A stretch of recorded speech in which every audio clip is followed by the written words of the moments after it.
The Invisible Mammal shines a spotlight on the incredible but often misunderstood bat and the women working tirelessly to save them.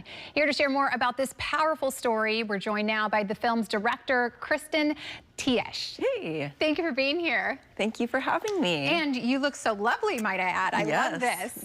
I'm getting very batty for the show. You're in the spirit.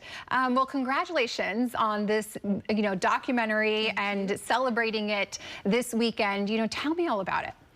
So The Invisible Mammal, it's a feature documentary about bat conservation and women in science in North America. So I was moved to make this documentary because I read a story about how bats were in trouble in North America. There were certain species that were going extinct, and being an animal lover and a nature lover, that really struck a chord with me, and I knew that as a filmmaker, as a storyteller, I could amplify what was going on. And luckily, I found a scientist from Santa Cruz who is working on this incredible project to really save one of the species of bats that's at risk of extinction. Wow. Okay. And so, diving into this, why is it such a big deal if bats were to go extinct? Well, most people don't know. Like, most people, when they think of bats, they think they're spooky, they're scary, and they're popular during spooky season for sure. But then the rest of the time, nobody really thinks about bats and the ecosystem services that they provide to us for free. So bats do so much for us. So they are a natural pest control. So farmers across the country, bats save farmers billions of dollars in the United States alone in pest control. Wow. By eating the bugs that would eat their crops. Wow. And so then they don't have to use insecticides. And bats are also pollinators. So if you're somebody who likes, a margarita or guacamole, you can say, thank you, bat, because they pollinate. They pollinate all sorts of things like the agave plant and mangoes and chocolate, things that we love. And then also bats are seed dispersers. So when fruit bats in the tropics, they'll eat the fruits, and then when they fly, they'll drop the seeds and they help reforest deforested areas.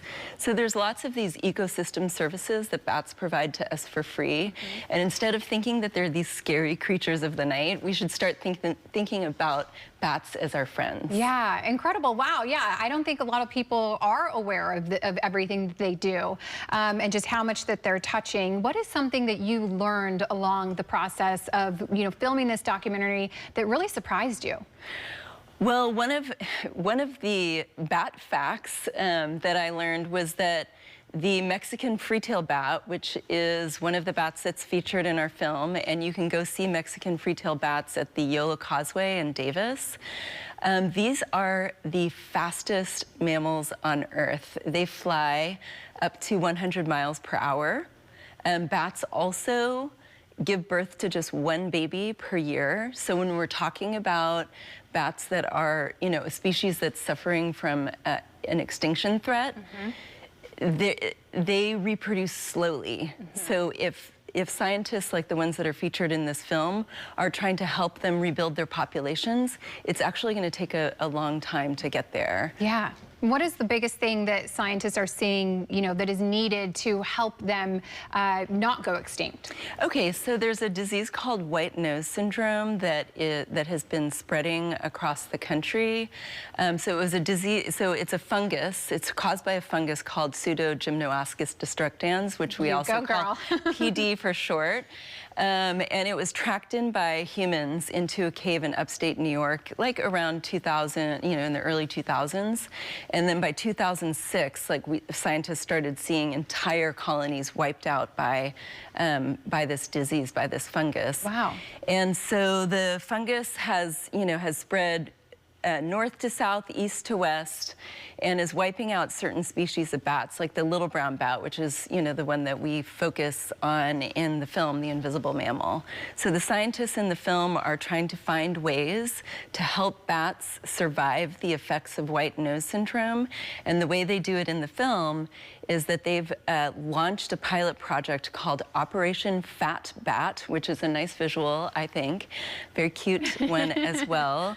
And the science behind it is that if bats are fat enough, they will survive hibernation with enough fat reserves to overcome the challenges of white nose syndrome. Wow. Okay, this is all so fascinating to me, and I just love the work that you're putting in. You're premiering this Sunday. Tell me about the event. Okay, so Sunday at 1 p.m., October 26th, at the Roxy Theater.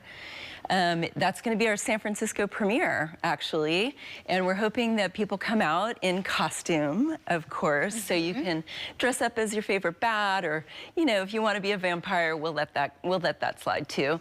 But we hope people come out and celebrate Bat Week with us. So October 24th through 31st is Bat Week, and this is a great opportunity for you to learn more about bats and then see our film, which I hope will make people just fall in love with bats. Yeah, well, Kristin, thank you so much for joining us to share, all the work that you're doing, and congratulations on this debuting here in San Francisco this weekend. Thank you so much for having me. Yeah.